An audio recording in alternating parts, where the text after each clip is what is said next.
Obrigado a você que está sintonizado na TV Polo, canal comunitário de Cubatão. Estamos começando mais uma edição do Papo na Polo, o nosso já tradicionalíssimo programa de entrevistas. Papo na Polo já vai aí para os seus 10, 12 anos no ar, viu? E esta semana, nosso convidado, José Oswaldo Passanelli Júnior, aqui veio conversar com a gente. E hoje nós vamos falar sobre eleições, sobre legislação eleitoral. O ano que vem é um ano eleitoral, a cidade já começa a se movimentar. E eu convidei o Júnior para a gente conversar sobre isso, ele que acompanha a política da cidade, advogado, tem especialização em direito eleitoral, né, Júnior? E vários cursos eu fiz, né, Marcelo, sobre direito eleitoral. E também jornalista. Jornalista também, né? Júnior, obrigado por ter aceito o convite. Para mim é uma satisfação sempre receber você aqui, viu? Já de longa data aí, né? Obrigado, eu que agradeço, Marcelo, você e toda a equipe da TV. Que... Já não é a primeira, já em outras eleições já tivemos aqui falando sobre esse assunto e espero que durante muitos mais anos a gente possa informar a população. Eu lembrei agora, Júnior, que uma das primeiras entrevistas aqui nós fizemos numa sala lá na rua São Luís, ali na esquina 9 de abril, 3090, uma das primeiras sedes da TV Polo, ali onde... Eu lembro, alguns programas lá. Acho que eu acompanhei meu pai em alguns programas que ele gravou lá para lá. Isso aí. Um abraço para seu pai, para sua mãe, família e para os irmãos também, porque eu tenho muito carinho. Bem, Júnior, vamos deixar de lado essa trocação de seda aqui, né? Rasgação de seda, vamos conversar. Ano que vem, Júnior, é um ano de eleição.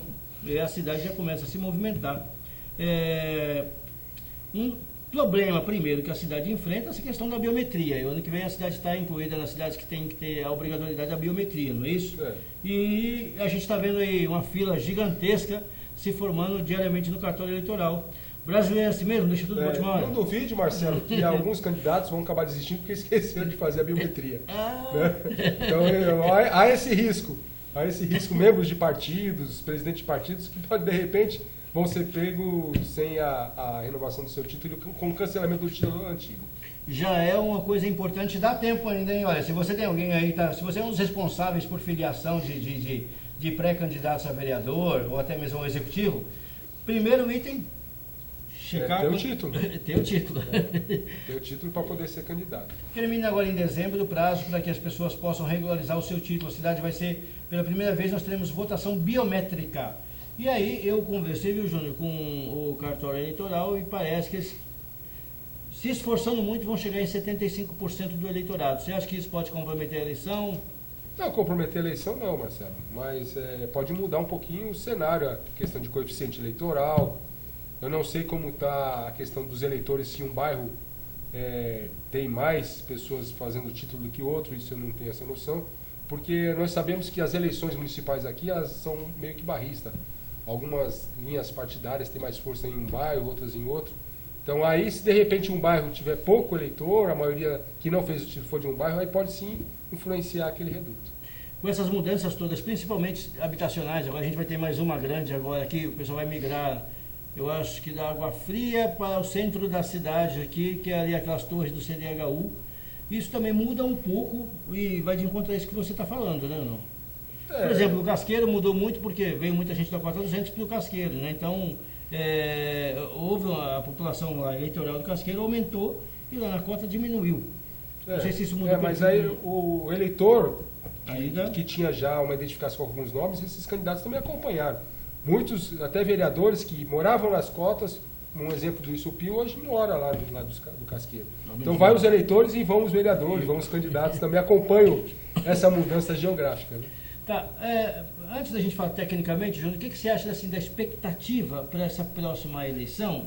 Porque o que eu estou aqui imaginando? Olha, se a gente vai ter um comprometimento, aí, uma perda aí de 20% mais ou menos dos eleitores na questão técnica, na questão do registro. Depois nós temos também um número que vem crescendo ano a ano, que é o número das pessoas que não votam. Simplesmente deixam de votar, voto nulo, voto em branco, abstenção, voto em branco, quer dizer, voto nulo, votos que acabam sendo computados. Então o coeficiente muda muito. Você acha que isso pode acontecer num momento, num cenário diferente da próxima eleição? Marcelo, aí o que você teria que ter uma noção, se esses que estão deixando de fazer a biometria são pessoas que já não moram mais na cidade. né, que mantém o título na cidade, mas não moram mais, então não vão vir, não estão nem informados. Perdemos eleitores para outras cidades também, né? Então pode ser que assim, esse número alto que você fala de pessoas que não votaram nas últimas eleições, de brancos e nulos, na próxima eleição não ocorra, porque vai estar mais atualizado a questão do local do eleitor mora e aonde que ele vota. E a questão do desgaste político, você acha que também não influencia na decisão da pessoa? Por exemplo, o cidadão, de uma forma geral, muitas vezes tem essa questão do desprestígio da categoria política. O cara está com o saco cheio. E às vezes a maneira com que ele tem de protestar é não indo votar. E isso vem crescendo cada ano mais. Mas não sei se cresceu mais. Tá. Essa mesma reclamação, esse mesmo sentimento popular, eu vi em outras eleições anteriores aí, então não sei se cresceu mais isso não. E sim uma constância. Na realidade, o político não conseguiu melhorar, né? Então, a classe política geral, como você fala aí, na última eleição não reclamavam também, muita gente deixou de votar em razão da qualidade dos candidatos, mas eu acho que não houve uma melhora do nível dos candidatos para que animasse a população a ir votar. Então, exatamente, a questão da qualidade é a questão da vontade, da vontade popular de votar por ser obrigado a votar. O país está vivendo muitas reformas, e eu acho que nem dá tempo de fazer essa reforma. Dá para discutir ainda essa questão da obrigatoriedade? Mas, de qualquer forma, acho que é importante o eleitor saber da consciência dele e votar para tentar escolher o melhor prefeito, o melhor vereador, o melhor representante. Então, independente disso, ainda mesmo com a reclamação geral, eu tento incentivar as pessoas que vão lá e escolham o candidato. Né, vejam lá o que ele acha que é melhor, que representa mais ele e escolha. O se omitir não é a solução para a reforma, para a mudança do nosso país. A omissão, nesse caso, do eleitor, vai beneficiar justamente aqueles que acham que não tem que votar errado por uma vantagem pessoal, direta. Né? Às vezes você ouve falar até na eleição de pessoas que vendem o voto. Né? Então, acho que você que tem uma condição, talvez um pensamento, uma necessidade de mudança, vá lá e escolha. Não se omita, não deixe de votar e achar que com isso está protestando.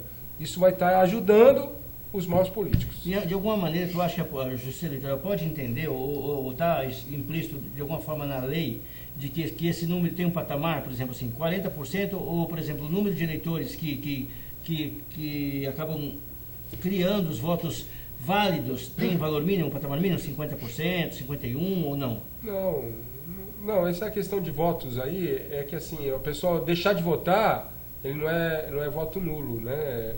Então ele na realidade teria que ter uma falha, por exemplo, essa questão, se um candidato que não possa ser o registro, ele vai lá e acaba saindo candidato, não pode ter o registro, e tem lá mais de 50% dos votos, e esses votos são anulados, aí sim caracteriza a necessidade de nova eleição. Certo. Não, o fato de o eleitor não ir lá votar, pode faltar 60% dos eleitores.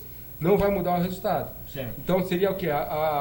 Para mudar a necessidade de uma nova eleição, teria que votar no candidato impugnado, que os votos seriam depois anulados. Entendi. Ou considerados nulos. Certo. Aí sim alteraria. Então é diferente. Quando o pessoal comenta essa questão do mais de 50%, então quando você vota no candidato e por qualquer motivo jurídico, essa candidatura é cancelada, anulada, e aí acaba os votos sendo também declarados nulos. Então aí tem nova eleição. Questão da opção em relação ao candidato, mas não a condição geral da eleição dos votos válidos. Isso é para majoritário, para proporcional isso não muda nada.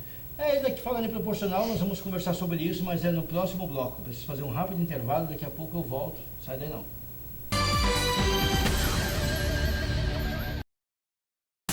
Samia Móveis e Decorações, tudo para o seu lar.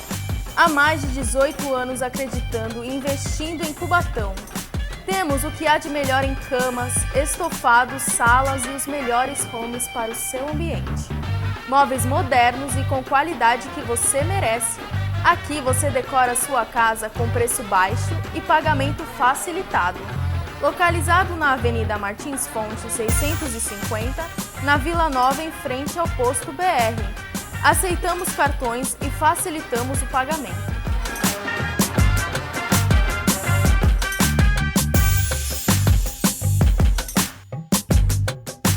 Estamos aqui na Vila Nova, venha nos visitar. E venha fazer um bom negócio na Samia Móveis. Samia Móveis e Decorações, tudo para o seu lar. ABS Imóveis. Temos excelência no que fazemos para você realizar o melhor negócio. Nós temos a melhor solução para você alugar ou comprar um imóvel. ABS Imóveis. ABS Imóveis.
Estamos de volta para o segundo bloco do Papo na Polo. Esta semana estamos recebendo o Júnior Passarelli, advogado, jornalista, especializado em direito eleitoral. E a conversa é sobre eleição próximo ano, né? Júnior, a gente estava conversando ainda sobre essa questão do número de eleitores, basicamente, né? Eleição proporcional e majoritária. Vamos falar um pouquinho da eleição proporcional. Tem uma mudança, a partir dessa próxima eleição, começa a fazer uma mudança, que acabou a coligação. Como é que você explica? Coligação proporcional. O que é isso. proporcional, para explicar para o ouvinte? Proporcional é a eleição de vereador. Né? A majoritária seria a eleição de prefeito. Isso ainda pode ter coligações, soma de partidos, principalmente em razão do horário de TV. Explica um pouquinho como é que funcionava antigamente, essa proporcional. Antigamente você poderia ter num partido um candidato e você poderia uma coligação, dois partidos ou 3 ou 4 poderiam se somar para montar uma chapa de vereador. Então você poderia lançar 2 vezes o número de vereadores. Se aqui eram 15, podia lançar 30. Certo. Né, coligados. Não se esquecendo que é obrigatório você lançar 30% do outro sexo. Tá. Né, normalmente o sexo mais difícil de ter candidatos são de mulheres. Né, mas então, e não adianta. O sistema da justiça eleitoral não permite, se você não registrar uma mulher, você não registra 2 homens, ou o inverso. Então vai paulatinamente. Não adianta você achar que deixar a vaga em branco, que você vai então tem tantas vagas de mulheres, se vão lançar 2, que o partido deixa as vagas em branco e vai conseguir. Não consegue. Porque o sistema da justiça eleitoral, você tem que ir registrando um de um sexo e 2 do outro. Um do sexo e 2 do outro. A cada 2 homens tem que ter uma mulher. Ou 2 mulheres e um homem. Né? Porque assim, a lei fala sobre sexo, do outro sexo. Ah, entendi. Que não então, necessariamente é a mulher. Um exemplo, o Partido da Mulher Brasileira, ela pode lançar 70% de mulheres e 30% de homens. Mas tem que ter 30% de homens. É obrigatório do e pode ter 30% de homens do gênero feminino? Não, gênero feminino, desculpa, não, com opção feminina? Não, assim, essa questão de opção... Já pensou nessa discussão? Na verdade, hoje, quem tem essa opção... A função social, né? Não, facilita muito hoje, vai até o cartório e altera essa questão de homem para mulher diante do problema dele pessoal, ou da qualidade da opção dele pessoal, do que ele sente. Então, ele vai lá e declara, e o cartório muda o sexo dele, ele vai lá e registra, como teremos candidatos na próxima eleição que mudaram de opção, saíram na última eleição como homens e nessa poderão sair nas vagas das mulheres. Certo. Então é o seguinte, só para as pessoas entenderem, se um partido tem um número básico, cada partido tem que ter, né? Basicamente. Agora, como não vai haver coligação, qual que é o medo dos candidatos? Antigamente você tinha um partido pequeno, então você somava com outro, você teria tempo hábil para negociar com outro partido e somar. Hoje não vai ter mais esse tempo hábil. Então, em abril que se encerram as mudanças de partido. Então, se o partido não tiver o candidato suficiente para fazer o coeficiente, vai acabar desmotivando todo o grupo. E se o partido não atingir o número de deputados, não pode participar da eleição? Não, participar pode. Essa questão de deputados, é questão de repasse de recurso financeiro. Né? A questão eu estou dizendo o seguinte, por exemplo, vamos partir do princípio que um partido aqui... Não, você fala vereadores, então. Vereadores. Não, vereadores, pode ter um partido com um homem e uma mulher. Tá. Como teve na última eleição, o PV, Toninho Eletro, que era candidato a prefeito, tinha uma chapa de vereador e um homem e uma mulher. Então isso permanece, pode ser feito assim. Né? Mas é uma chapa que sabe que é só para marcar presença, defender os princípios do partido. Não que vai conseguir fazer um vereador. Entendi. Então, Mas se conseguir atingir o coeficiente eleitoral, elege. mas é complicado. Difícil, Na última eleição foi mais de 5 mil votos. Então, o candidato teria que ter mais de 5 mil votos. Né? E não é fácil para você... É um risco muito alto. Certo. Um candidato que tem essa possibilidade de 5 mil votos, normalmente ele já está num partido mais estruturado. Ele não vai arriscar a candidatura dele, saindo num partido com poucos nomes, né? E depois não alcançar o coeficiente por pouca coisa. Então, agora... O que muda na estratégia dos partidos? Antigamente você tinha uma estratégia. Os partidos começavam a pensar essa questão da coligação e discutiam a participação do partido. Uma condição, olha, vamos ver de que forma a gente pode somar. Como é que está o pensamento hoje? Como é que você está observando isso hoje? Está assim, xoxo a cada macaco no seu galho? Como é que é isso? Nos últimos dias, na última eleição, teve candidato que mudou 3 vezes no mesmo dia de partido. Né? Então, porque sempre a filiação é a última feita no registro, vai lá no sistema e lança. A última filiação é que vale. Né? Ele vai lá e dá baixa. No mesmo dia ele filiava e dava baixa. Filiava e dava baixa. Então, esse é o grande risco. Às vezes você tem um partido que tu acha que tem uma chapa montada, no último dia você deixa de ter um partido. Entendeu? Porque os candidatos mudam em bloco ou mudam para outro partido por alguma vantagem, ou por ver que o outro partido tem uma condição melhor de eleição, uma possibilidade maior. Isso, na desistência de um para o outro e tirando o número de vereadores de um partido, só enfraquece o partido, mas não cria prejuízo na participação deste partido na eleição, né? Mesma coisa. Dificulta alcançar o coeficiente eleitoral. Na última eleição foi 5 mil e poucos votos. E se isso acontecer, por exemplo, em relação à proporção da garantia do sexo oposto? Pode criar um problema? Porque tu sabe, eu estou te fazendo essa pergunta. Que nem eu falei, você está falando assim, se mudar, por exemplo, o partido vai lá e tira só as mulheres do outro partido, aí fica sem mulher, não pode lançar homem. Ele não consegue, o partido não consegue lançar no sistema, se não tiver a proporção, o registro da candidatura. Aí, ele bloqueado já no sistema. Aí esse partido não consegue. Que é tudo participar. Eletrônico, né? O lançamento do candidato, o encaminhamento dos documentos é tudo eletrônico.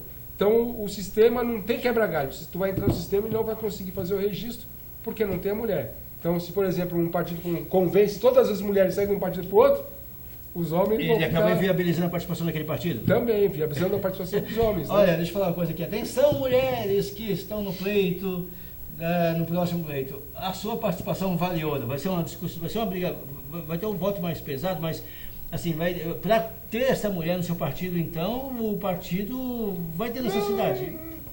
Não digo nem mulher nem homem. Tá. Vai ser, a busca vai ser ter um partido com vários nomes que tenham uma boa condições de voto. Mas hoje em dia, tu acha que tem uma desmotivação das mulheres? Que a gente percebe, que até hoje tem em nível nacional uma briga por conta de usar mulher laranja, aquela coisa toda. Tem um ministro pela obrigação legal. Pela obrigação legal. E isso, então, percebe-se que a mulher não tem essa motivação. Então, quem quer participar está valorizada. Não, é lógico. Ela tem que procurar um partido que a valorize, com certeza, um grupo político que a receba bem. Isso, acho que é importante a mulher se sentir valorizada e buscar o melhor caminho para ela ser candidata e se eleger. Só que eu estou entendendo, Júnior, que essas coisas aqui de sumir ficha, candidatar e registrar num dia de manhã num partido e à tarde do outro, pode ser que aconteça especificamente com as mulheres nessa próxima eleição. Não, acho que vai ter de todo. Acho que essa tua preocupação de mulheres, eu vejo de qualquer tipo de. Vai ter essa mudança independente do sexo, independente de ser homem, ser mulher. Porque vai depender. Os partidos vão precisar de candidatos com condições de se eleger, de ter voto para ajudar o grupo, né? Certo. Eu preciso fazer mais um intervalo, Chico? É isso ou não? Já está na hora? Já, então eu vou rapidinho para um próximo intervalo. Vou rapidinho para o intervalo e daqui a pouco eu volto aqui com o Júnior Passadelli. Sai daí não.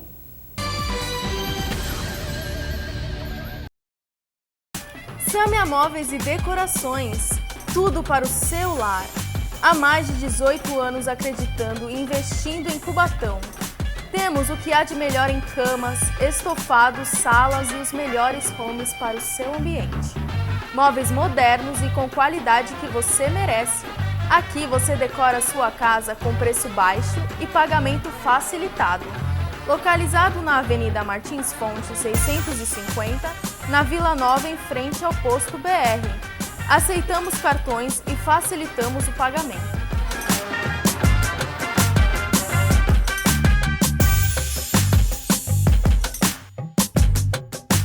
Estamos aqui na Vila Nova, venha nos visitar. E venha fazer um bom negócio na Samia Móveis. Samia Móveis e Decorações, tudo para o seu lar.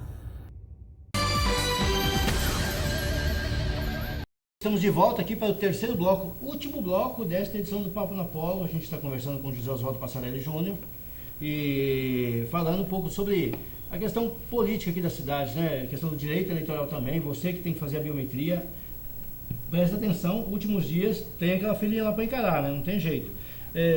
Júnior, multa, suspende CPF, um monte de coisa também, né? Quem não filiar, quem tiver menos de 70 anos, é obrigado a fazer o título novo. Menos de 70. Senão vai ter suspenso o CPF, algumas coisas assim. E aí vai dificultar a movimentação de conta, recebimento de pensões. Funcionário público, então, olha, fica até como tem salário suspenso. Não é?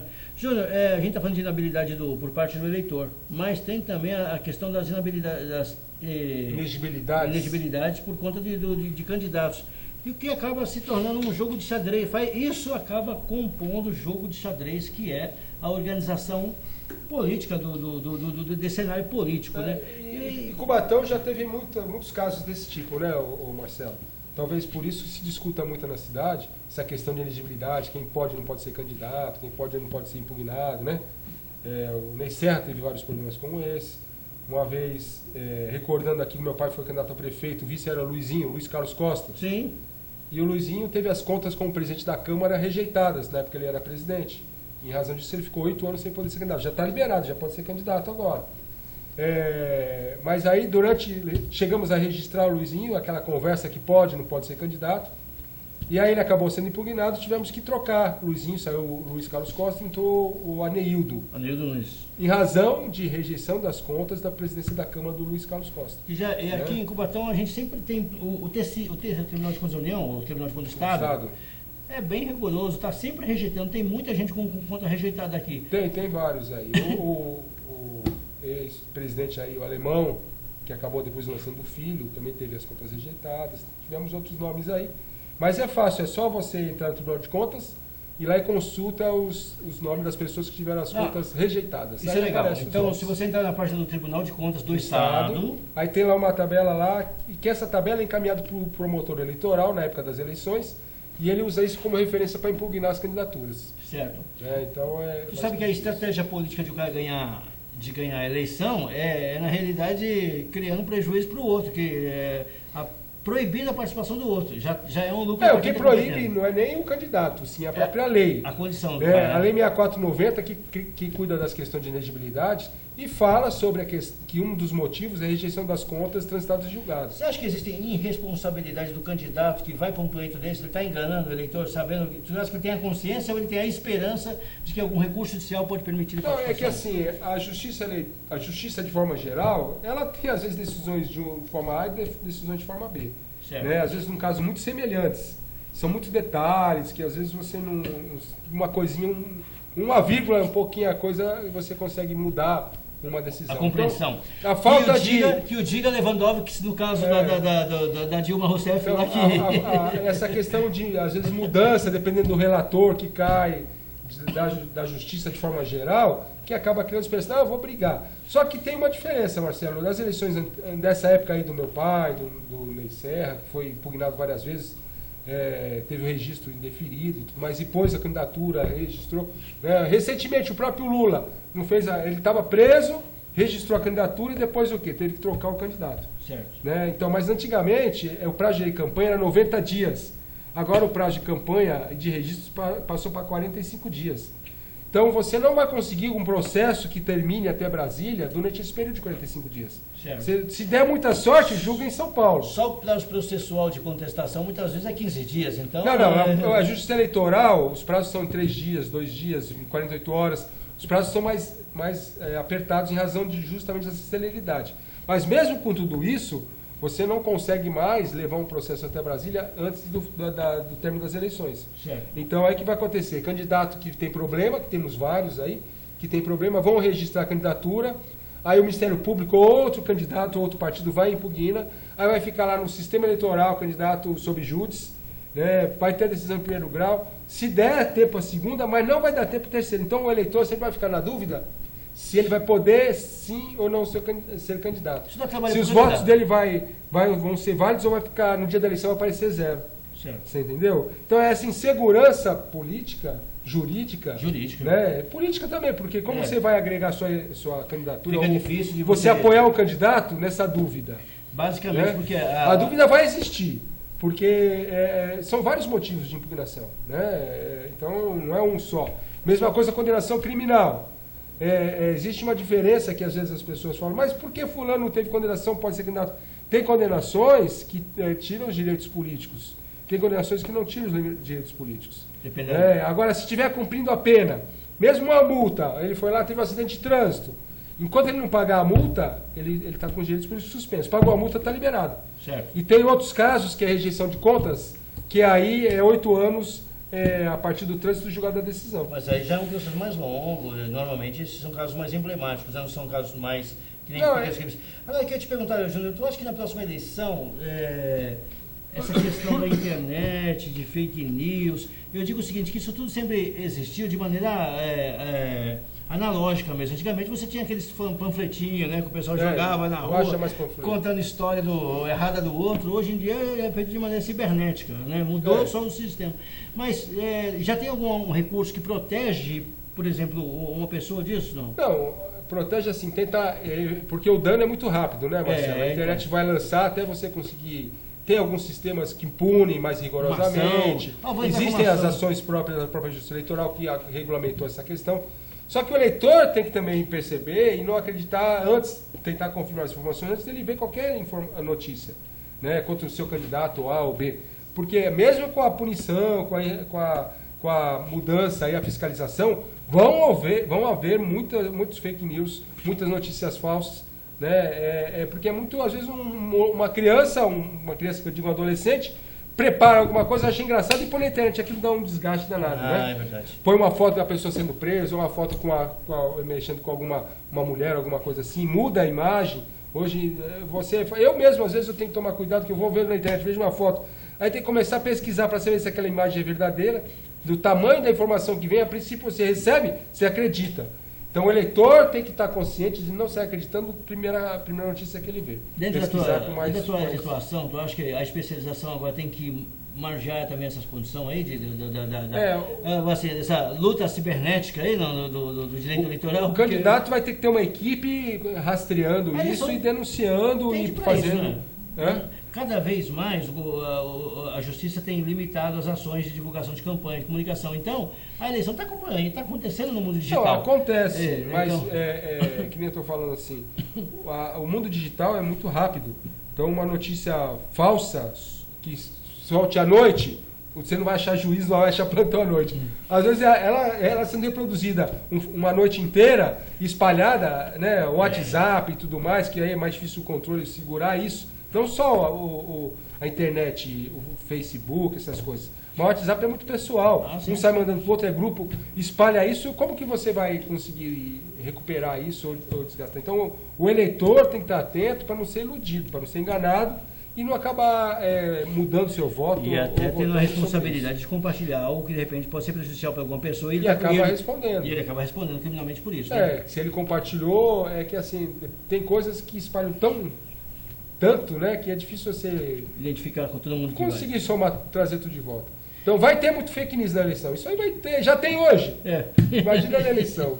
Gente, eu queria agradecer demais a presença do Júnior Parçaleira aqui, o programa está terminando. Para mim é sempre um prazer, viu, Júnior? E também pode à disposição, sempre que você tiver alguma novidade aí dentro desse cenário eleitoral aí, estamos aqui e eu te agradeço também pelo teu atendimento aqui com a gente. Marcelo, precisando, estamos à disposição para ajudar o eleitor e a nossa cidade.